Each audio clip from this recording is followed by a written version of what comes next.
then the negotiations will not be in our room for the best interests of everybody, but negotiations will be driven by like you have the media trial, we'll have media negotiations going on. So we'll not push you on the negotiation, sir, but the first tranche, fall of 2025, is what we know. Are we on track, sir, after Mr. Lynch has concluded the first round of talks here in India? Does it seem to be that India and US are on track to at least conclude the first tranche of an agreement by fall of 2025? We are always on track. And our effort is that the train should never get derailed. Just like in a aircraft, there may be occasional turbulence when the pilot tells you to strap your seatbelt. And then after a few moments, it goes away and you're back to normal and you can even use the restroom. Yes, sir. I know you're talking about the commander and the pilot. We know the commander is completely in control and so is the pilot in this case. If I may complete, and ultimately, the commander takes you down to a safe landing, and then you have many, many, many, many more safe and successful travels to do, as we all do. Well, let's hear it for the commander and the pilot. Well, of course, the pilot is here with us. The commander was here with us yesterday. But so we'll be happy to... I can assure you the commander is completely in command. He knows what is best for India. And you have seen the astute leadership he has demonstrated over the last many years, over a decade now, more particularly in the current discussions. So you can rest assured that the country is in very safe hands. No, we have no doubt in that, sir, and we are absolutely sure that we are in very safe hands. What Prime Minister Modi also said yesterday, sir, was that India has actually grown from being a global market to a global manufacturing hub. And that is pretty much something that is being driven by you, by your ministry. Give us your vision, your views on how the manufacturing sector is poised to grow from here, sir. I think with the advantages that India offers, the fact that we are a democracy where the rule of law prevails, the fact that we are a young nation, aspirational young nation, our average age is only 28.4 years, expected to continue to be young for the next 30 years. The fact that today we produce the highest number of STEM graduates anywhere in the world, and 43% of them are women, providing diversity to our development agenda. So democracy, providing the rule of law, demographic dividend with an aspirational young population bringing talent and skills, our diversity, the demand that 140 crore Indians bring to the table, domestic demand, which helps us make manufacturing at scale a success story. And that scale makes us competitive in the world market. So it's, as I said in an earlier program today, that these are like beads in a necklace. What we have in India is a story which has several dimensions. The fact that we are looked upon as a dependable nation, a trusted partner who delivers. So look at the number of Ds that are making India a compulsive destination for manufacturing. Our democracy, our demographic dividend, our demand, our dependability, our diversity makes us the right destination. Absolutely, sir. I would like to open the floor open for questions, but until that, sir, we also have a session. You are talking about India's young population. During the day, we also have a session on skilling, reskilling, education, and I think GCC has become a very important factor in employment generations. Just tell us, sir, what is India's roadmap for GCC? What is India's roadmap for really going ahead and creating jobs? Because at one level, there are fears that AI is losing is going to take away, eat away jobs. At another level, there's a debate that AI is going to create jobs. And here we are talking about GCCs, which will be using AI to perhaps create jobs. So tell us about the GCC vision for the government, sir. one thing I can very categorically state, AI will change the nature of job, and therefore reskilling becomes very important. Remaining abreast with technology is the order of the day. And young India has the advantage that we have a fertile ecosystem, a very, very new ecosystem where we can leapfrog to adopt the most modern technologies. I don't think AI will cost us jobs. It's like that old debate when computers came in. It will only change the nature of job. End of the day, the human mind will always prevail. The best of technologies are made by a human being. And ultimately, the human mind will always be a step ahead of any technology that the world or anybody may produce. As regards the GCC, I think this is one of the learnings from COVID that has helped the GCC ecosystem prosper in India. Take, for example, what happened in COVID, where we all moved into working from home in large measure. A lot of the work that our talented young boys and girls do moved to homes. Of course, the government created the ecosystem, so I remember overnight we moved broadband into people's homes. Overnight we gave permissions even from special economic zones or export-oriented units for allowing all the flexibilities that COVID desired or needed.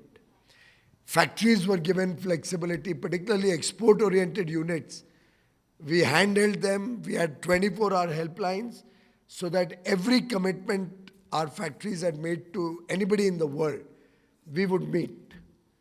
Why do you think we are called a trusted partner of the world today? In the most trying time when the most developed economies failed, India met every international commitment, whether on supply of goods or services. Every international commitment we met on time, without any disruption in service. That dependability tag that we have got today is the reason we have now 1,700 plus GCCs in India, providing employment to millions of young men and women.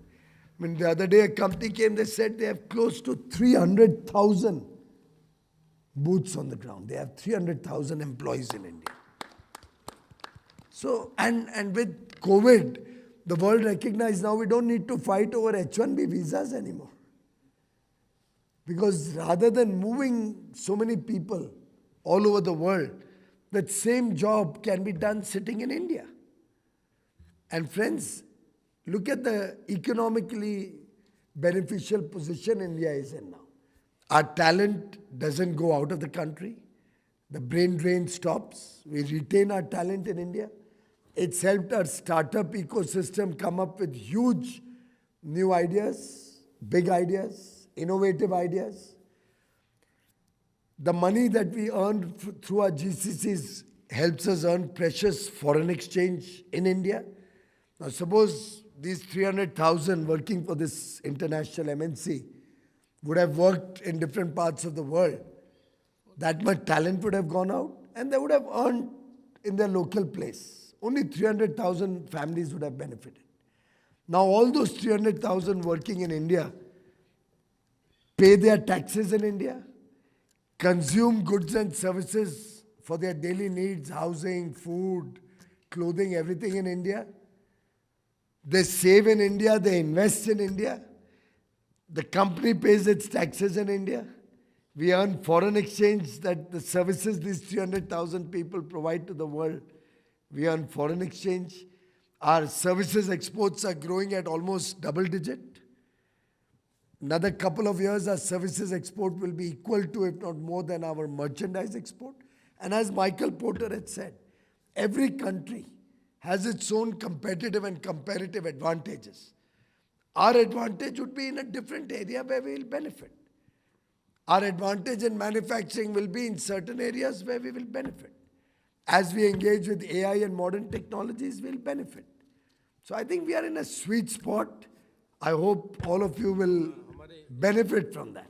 Yes, sir. So, to your point, Mr. Goyal, We actually have a gentleman from Germany who's setting up a GCC in India. This is a Porsche company called MHP Consulting. I just give it to Mr. Bernd Horman to talk a little bit about what they plan to do in India.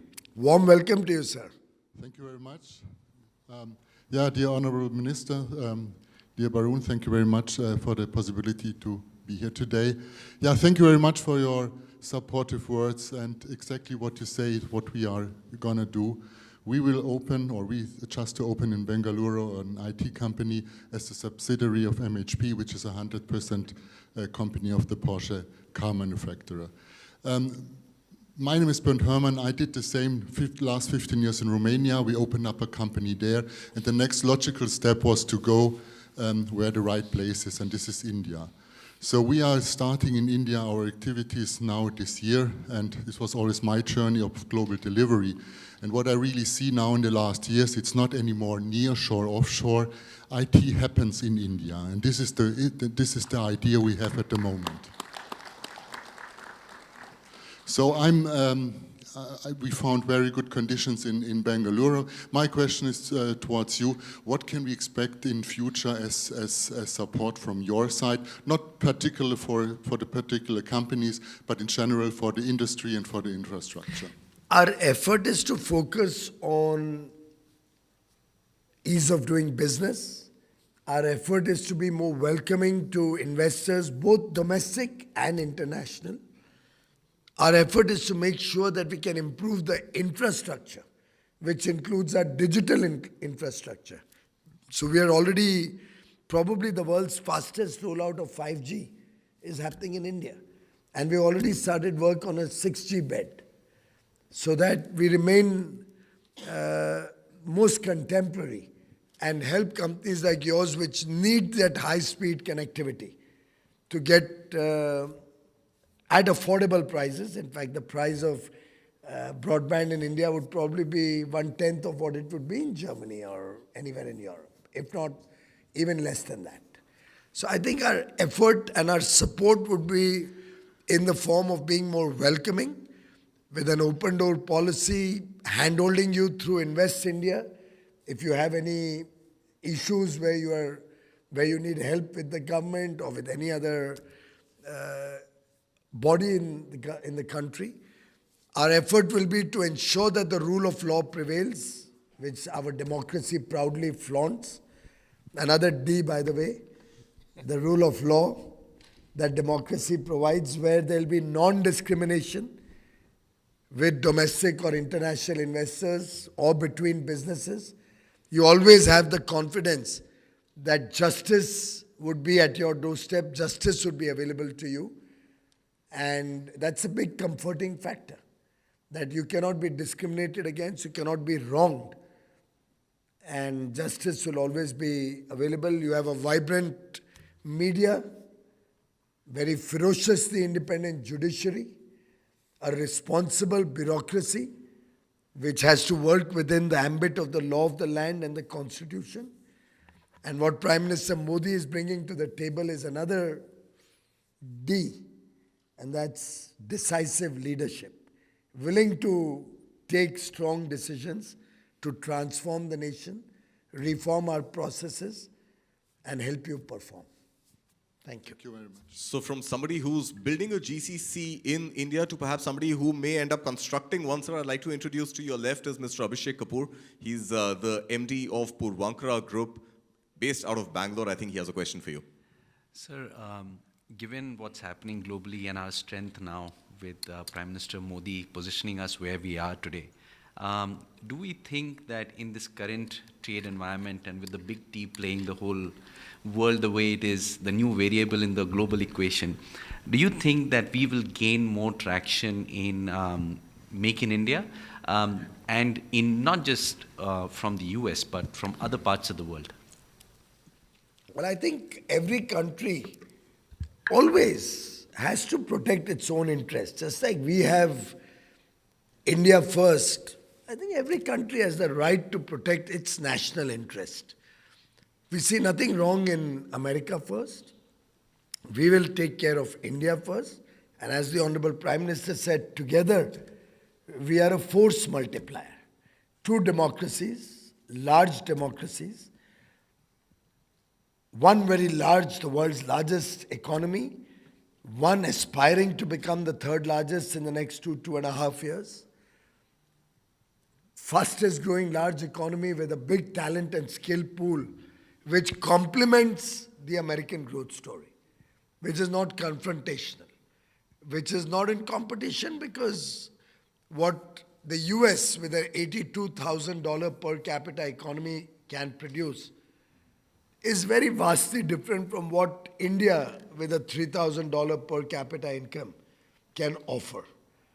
So we are actually two economies that together can do wonderful things, big things, and that is the effort and the direction in which President Trump and Prime Minister Modi, when they met in February, decided to work going forward, and that is what I can see before my eyes unfolding in the coming months and years. So talk to us about the synergies or the disparities that you feel right now in the auto sector globally. At one level, the entire world seemed to be converging towards moving to electric mobility. And now there seems to be some divergence because US is back to drill, baby, drill. And India still goes on the mission of 30 at 30. So do you think there is perhaps scope for understanding where the world is headed when it comes to mobility? While of course we have a serious challenge before us in terms of climate change, and India is at the forefront of the global effort to address this serious challenge, and we shall continue to be so.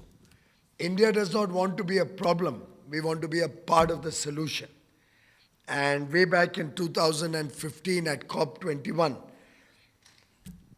we found that the whole world had different priorities and different concerns, and countries which were not the cause of the problem in the first place were the ones being penalized. It was Prime Minister Modi who took the leadership role to bring the global south together, the less developed and developing countries, to come to terms with the reality of climate change, to work with the developed world in a spirit of cooperation and collaboration, got the developed countries to recognize that there will have to be common but differentiated responsibilities towards addressing this challenge, that the developed world will have to contribute through low-cost, long-tenor funds, mostly grant funds, to help the less developed countries or emerging economies in their mitigation efforts or in their effort to grow their economies, yet in a sustainable manner. They will provide the necessary technologies for the same. We came to a very good agreement in 2015. And India has steadfastly continued to pursue that path. We are amongst the best performing countries, even amongst the G20 nations. Our ranking is right at the top in meeting our nationally determined contributions. Sadly, we never got the promised funding or the promised technology. Despite the fact that our contribution to the problem up there is barely 3.5%, supporting a 17% global population. So we have been truly responsible towards nature, towards climate, and that's natural for an Indian. It's in our DNA to be responsible towards nature, to respect nature. Many of us here, we even pray to the mountains, to the sun god. I pray to the sun god every morning, to the moon at night, to the rivers, to the mountains, to the trees. तुलसी का झाड़ हम सबके घर में होगा शायद. So we are a very responsible nation, and we will continue to be so. Of course, we also have an economic imperative in promoting electric mobility. America has large pool of oil and gas available. India is a large importer of these energy sources.